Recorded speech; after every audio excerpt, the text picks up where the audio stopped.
Recapitulação dos tipos de aprendizado. Qual algoritmo de Machine Learning devo usar? Algumas escolhas estarão claras desde o início, como se você tem um modelo de predição ou de descoberta, ou ainda se o seu problema é para um sistema supervisionado ou não supervisionado. Porém, a escolha também depende do tamanho, da qualidade e da natureza dos dados. E depende de quanto tempo você tem. Lembre-se que a etapa de limpeza e organização dos dados é a mais trabalhosa e a que demanda mais tempo no processo de Machine Learning. Detenha-se um pouco nesta figura e veja algumas aplicações associadas ao tipo de aprendizado. Primeiro, vamos rever a terminologia, que infelizmente é meio confusa. Veja os nomes que são usados indistintamente para as observações, a identificação, a variável target e os atributos.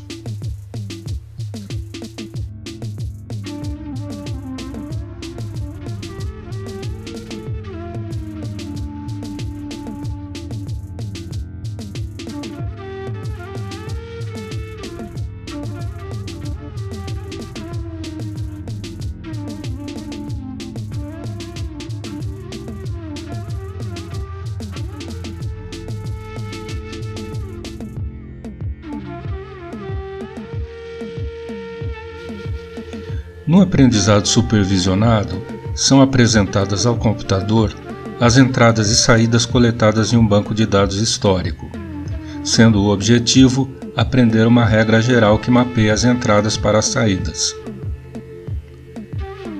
Por exemplo, spam ou não spam, em função das expressões utilizadas nos e-mails. Destacamos 3 tipos específicos de aprendizado supervisionado. Classificação, quando os dados estiverem sendo usados para prever uma categoria. Esse é o caso ao distinguir uma imagem de uma foto de um gato ou de um cachorro. Quando há apenas 2 opções, isso é chamado de classificação binomial ou de 2 classes. Quando houver mais categorias, esse problema é conhecido como classificação multiclasses. Regressão. Quando um valor estiver sendo previsto, como acontece com os preços de residências, o aprendizado supervisionado é chamado de regressão. Aqui você não deve confundir a regressão linear com a regressão logística, sendo esta última usada em problemas de classificação, como veremos mais à frente. Detecção de anomalias. Às vezes, o objetivo é identificar os pontos de dados que são incomuns.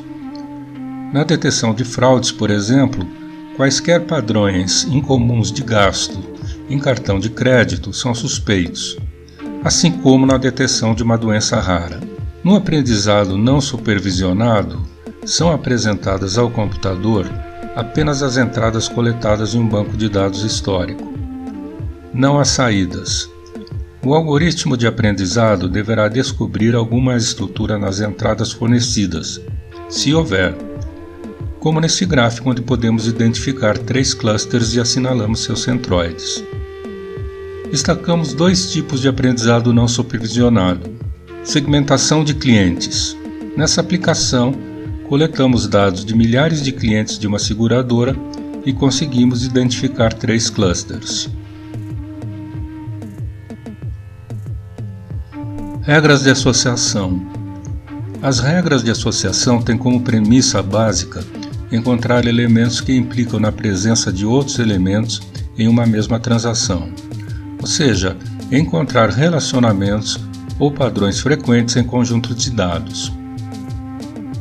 Por exemplo, uma pessoa que compra carne para hambúrguer possivelmente comprará pães de hambúrguer, bem como ketchup, tomate e outros itens que compõem um hambúrguer.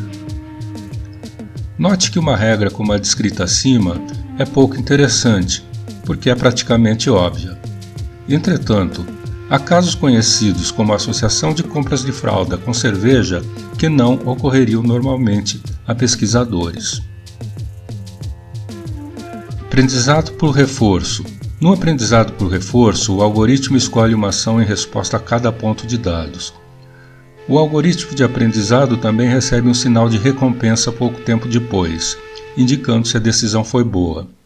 Com base nisso, o algoritmo modifica sua estratégia para alcançar a recompensa mais alta. O aprendizado por reforço é comum em robótica, em que o algoritmo deve escolher a próxima ação do robô. Para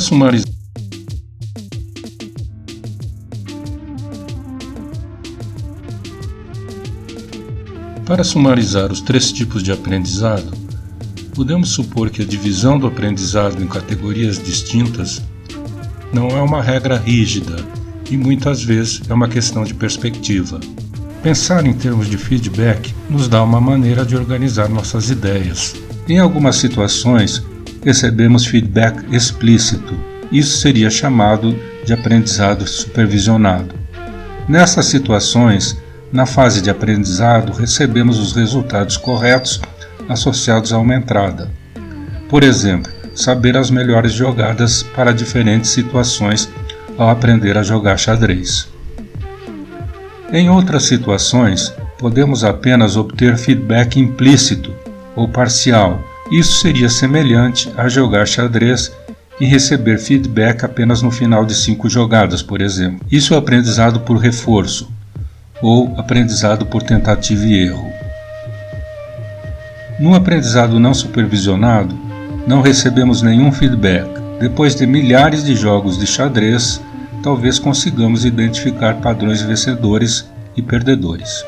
Em alguns problemas, podemos receber apenas feedback explícito, em outros, feedback implícitos, enquanto em outros problemas